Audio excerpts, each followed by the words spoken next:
Good afternoon. So, just walking along this track here, came across this boulder, and it's obviously right across the track. Just thought I'd show you where it's come from. It's obviously come down in the last few hours, but you can see it was obviously part of the wall,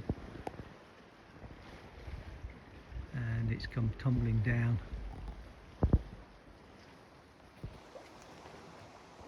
And stopped there. I thought it may have gone a bit further and actually gone in the sea.